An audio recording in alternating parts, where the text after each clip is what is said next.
Hola, bienvenido, bienvenida, bienvenidos a mi canal y a un nuevo vídeo. Todos hemos escuchado hablar de Venecia como una ciudad clave en el comercio internacional durante la Edad Media. Sin embargo, poco se nombra que durante la Serenísima República de Venecia, los funcionarios del gobierno, el Dux y el Consejo de los 10 crearon un amplio y estricto sistema de vigilancia entre sus habitantes y de todos aquellos que salían o llegaban a la ciudad.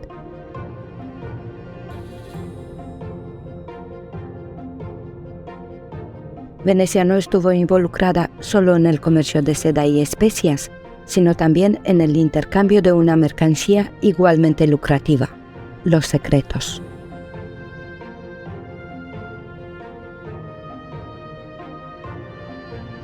Hoy, mientras recorremos el Palacio Ducal, te contaré los orígenes de la ciudad-estado de Venecia, quién eran los Dux, qué fue el Consejo de los 10 y su papel en la formación de una amplia red de espías. ¿Me acompañas?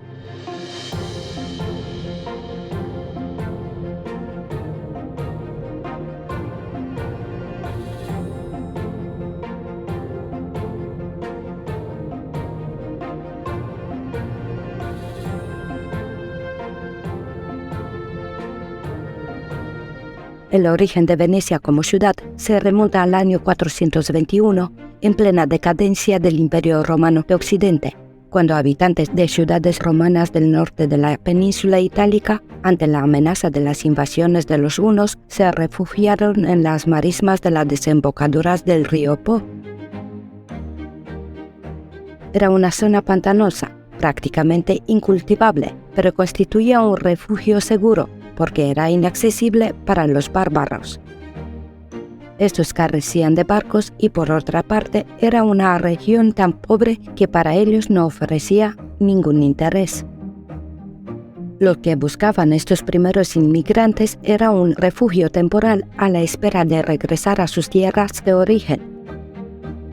Pero se lo impidieron las posteriores invasiones, especialmente la de los lombardos, que ocuparon todo el norte de Italia en 568. Con ello, su estancia en la laguna se hizo permanente. Ya en el año 584, todas las ciudades italianas de la costa, incluida Venecia, pasaron a formar parte del Ducado de Rávena, bajo el dominio bizantino, la parte oriental del Imperio Romano que sobrevivió a la caída de Roma.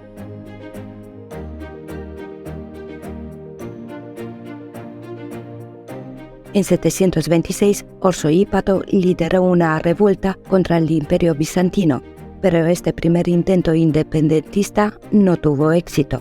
Sin embargo, Orso-Hípato fue reconocido como Dux e Hípatus, manteniendo la fidelidad al Imperio bizantino.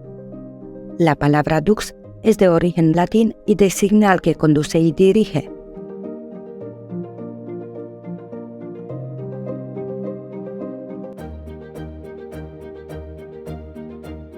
En Génova y Venecia, el Dux era el magistrado supremo y máximo dirigente de la República. El cronista veneciano Giovanni Diacono relata que en 810 los venecianos vencieron a los francos de Carlomagno. La verdad fue disfrazada por los viejos venecianos, deseosos de establecer el mito de su independencia original.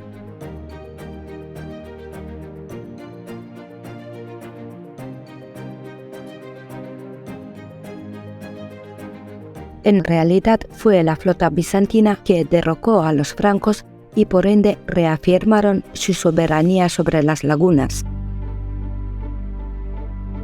De todos modos, mitos aparte, el resultado de esta lucha marcó el punto de inflexión en la historia de Venecia.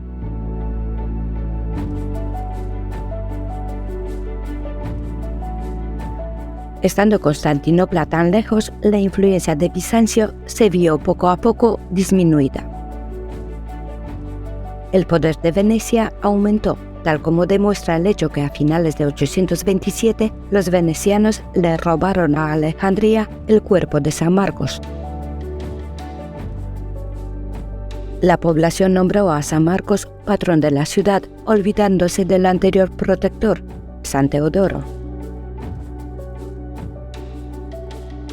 Si quieres saber más sobre los robos de los venecianos, en el canal encuentras un vídeo sobre este tema.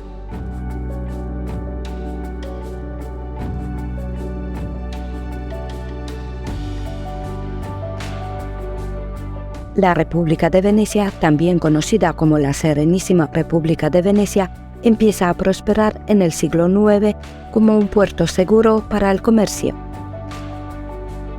En la misma época se construye la primera versión del Palacio Ducal. En 1340, bajo el mandado del Dux Gradenigo, se inició la construcción del Palacio Ducal que conocemos hoy.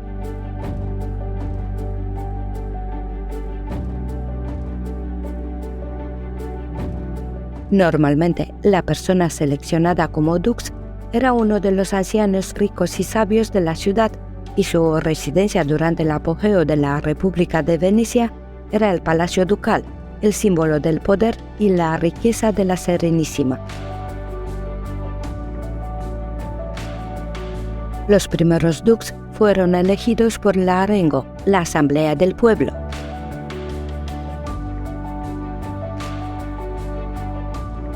A partir de aquí, los venecianos idearon un complejo sistema de monarquía constitucional y no escatimaron esfuerzos para asegurarse de que el jefe de Estado se mantuviera estrictamente dentro de los límites constitucionales.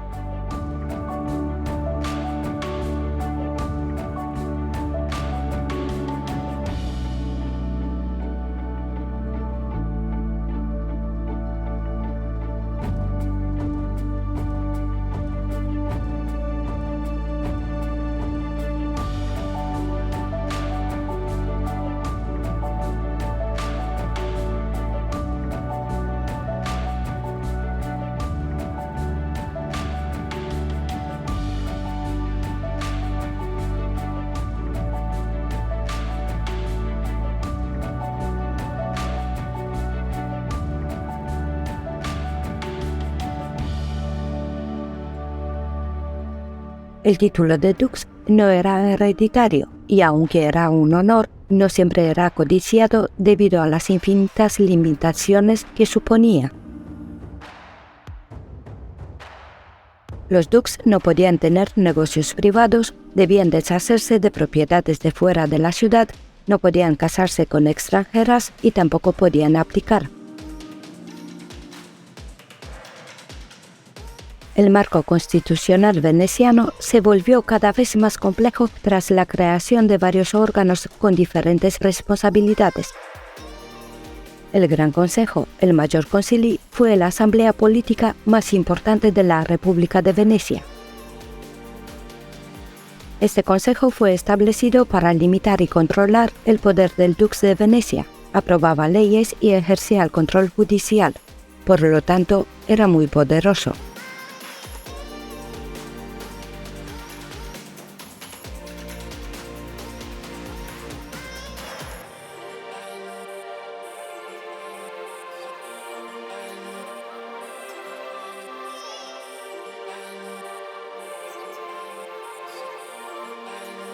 En sus inicios, el Gran Consejo era una institución relativamente abierta y democrática, siendo su membresía abierta a todos los venecianos. Sin embargo, a finales del siglo XIII, su membresía se establecía por derecho hereditario y exclusivo de las familias patricias inscritas en el Libro de Oro de la nobleza veneciana. Al parecer, esta forma democrática de definir los asuntos públicos empezó a incomodar a las casas de nobles venecianos. En 1310, miembros de algunas de las familias más eminentes y antiguas de Venecia organizaron un gran complot para derrocar al Dux y al Consejo Mayor. El intento no tuvo éxito y los involucrados fueron expulsados de la ciudad. No obstante, para evitar nuevas traiciones y conspiraciones, el gobierno instituyó un nuevo consejo, el Consiglio dei Dieci, el Consejo de los 10.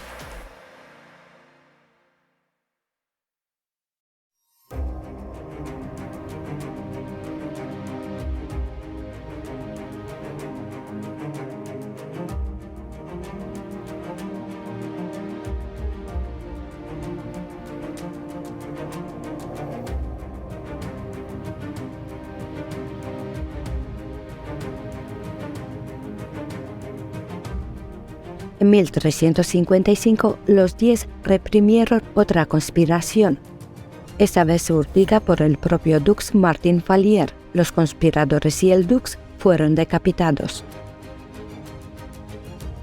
Si bien inicialmente era responsable de proteger al gobierno del derrocamiento o la corrupción, el Consejo de los Diez se extendió hasta tal punto que a mediados del siglo XV abarcaba operaciones diplomáticas, militares y de orden público, así como la política exterior e interior y los asuntos secretos de la República.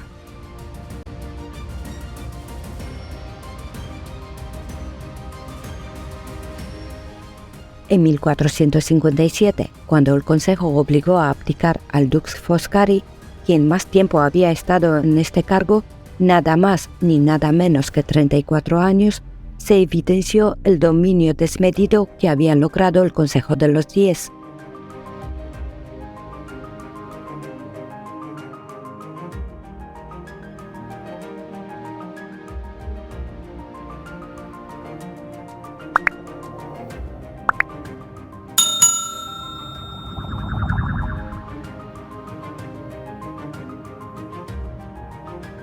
Para garantizar su autonomía política, el Consejo de los Diez disponía de un fondo propio para gastos secretos que administraba por sí mismo y del que no respondía a ningún otro órgano.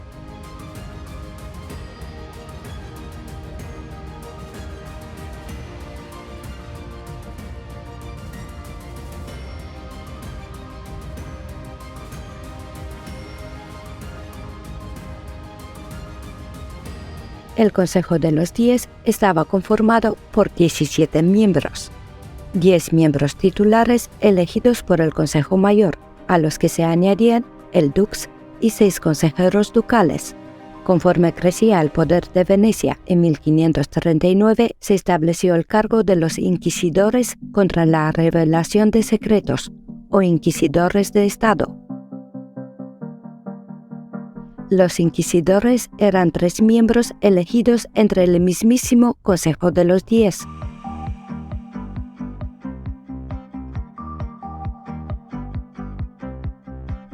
Se creó una gran red de espías e informantes que trabajaban para los inquisidores, quienes se aseguraban que nadie revelara los secretos de la República de Venecia. Quienes osaban hacerlo eran rápidamente apresados, torturados y castigados por traición.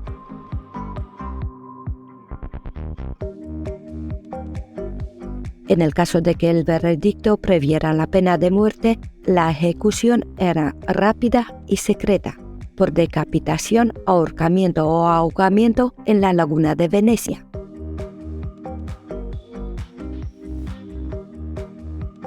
Sin embargo, las sentencias más frecuentes se referían al destierro o encarcelamiento.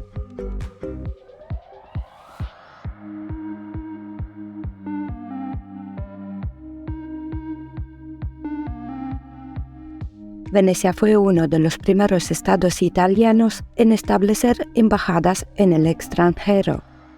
Sus embajadores actuaban como jefes de inteligencia y tenían su propia red de espías.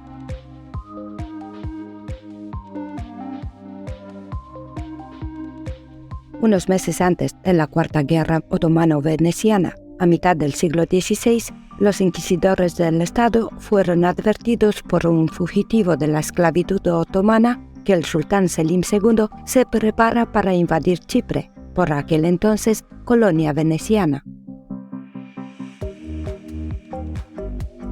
Después de deliberar, el Consejo de los Diez ordenó al gobernador veneciano de Chipre y al embajador de Constantinopla verificar las afirmaciones a través de sus propios espías. Poco después, el embajador de Constantinopla confirmó la información.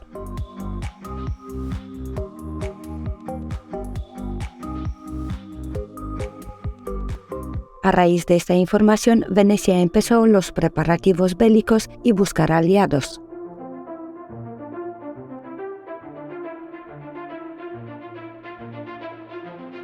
El Consejo de los Diez también promovió lo que actualmente se conoce como espionaje industrial. Los consejeros animaban a los venecianos que viajaban por el mundo a traer a casa inventos o procesos innovadores.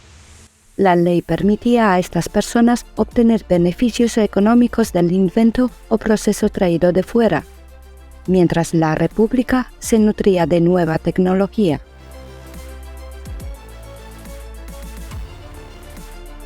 Cuando la adulación económica o la promesa de privilegios especiales no eran suficientes, se utilizaban amenazas o castigos ejemplares. A la vez, los 10 impedían por y con todos los medios la revelación de sus inventos y técnicas.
A mediados del siglo XVII, el cristal y los espejos de Murano eran reconocidos universalmente por su excelencia insuperable. Luis XIV gastó sumas considerables para comprar estos lujosos productos venecianos. Su ministro de Economía, Jean-Baptiste Colbert, decidido en contener los gastos del rey, considera crear su propia industria en Francia. Colbert envía agentes secretos a Venecia para hacerse con uno de los secretos mejor guardados de la Serenísima República, la fabricación de espejos. Los espías franceses no consiguen la técnica, ya que el Consejo de los 10 tiene el control total sobre la producción. Sin embargo, los franceses consiguen captar a un grupo de maestros vidrieros de Murano y se los lleva a Francia. Enfurecido, el Consejo de los 10 presiona a las esposas de los artesanos, pero Colbert logra eludir la vigilancia de los inquisidores y se lleva a las familias de los artesanos a Francia. Los inquisidores del Estado dan la orden de envenenar al maestro vidriero Antonio de la Riveta, considerado el líder del grupo.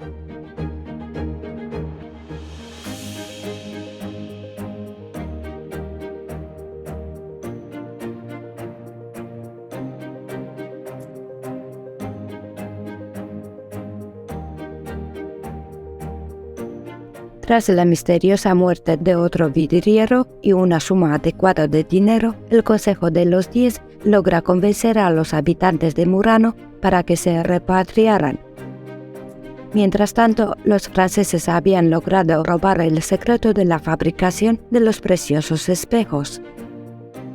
Cuando Luis XIV decidió la construcción de la Galería de los Espejos en Versalles, todos ellos fueron fabricados en Francia.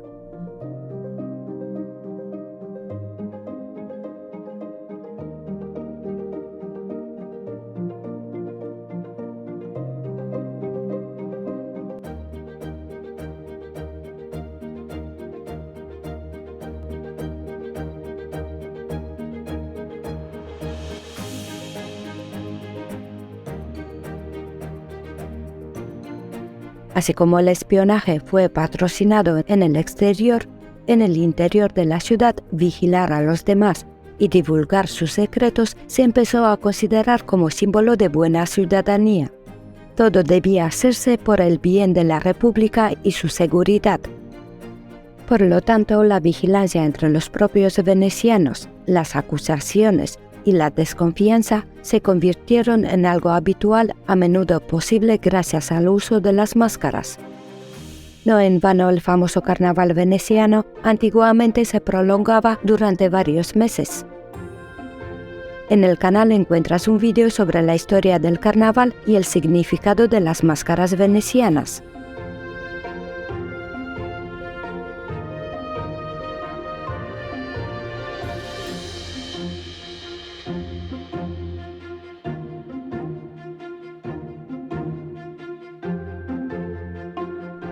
Para recibir las notificaciones y denuncias, el Consejo de los 10 estableció un mecanismo conocido como las Voce dei Leoni, o Bocas del León, en honor al símbolo de la ciudad. Se trataba de una especie de buzones públicos repartidos por toda Venecia, en las que los ciudadanos podían informar sobre las faltas o malas conductas de funcionarios públicos o de cualquier persona que fuera una amenaza para la Serenísima.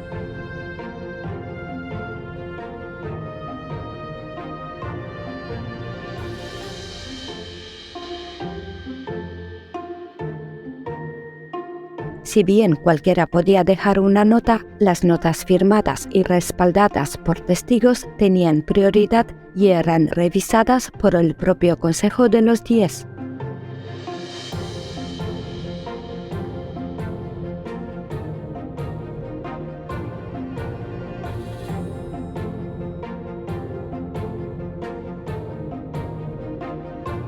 Una de las víctimas más famosas de esta cultura del espionaje veneciano fue Giacomo Casanova, cuyas numerosas aventuras escandalosas hicieron que su nombre fuera sinónimo de mujeriego. En julio de 1755, Casanova, de 30 años, tras varias denuncias de maridos enojados y habitantes molestos, fue arrestado por ofensa a la religión y a la decencia común. Se le condenó a 5 años de cárcel en el Piombe, las sombrías celdas de la prisión del Palacio Ducal reservadas para los delincuentes políticos.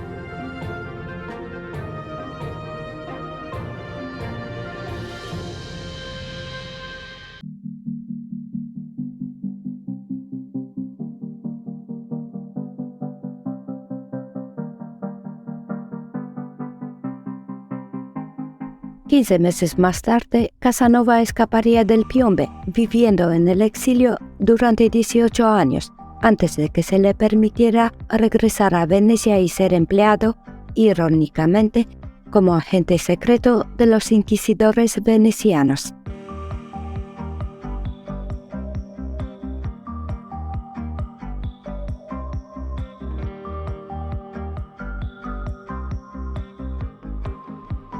Tal como lo evidencia la historia de Casanova, el Consejo de los 10 y sus agentes inquisidores alcanzaron un poder y autoridad absoluta. Sin embargo, a medida que la República Veneciana comenzó a perder sus territorios, el Consejo de los 10 sería incapaz de contener la corrupción rampante dentro y fuera de sus filas. Caería junto a la República de Venecia en 1797 tras la invasión de Napoleón Bonaparte.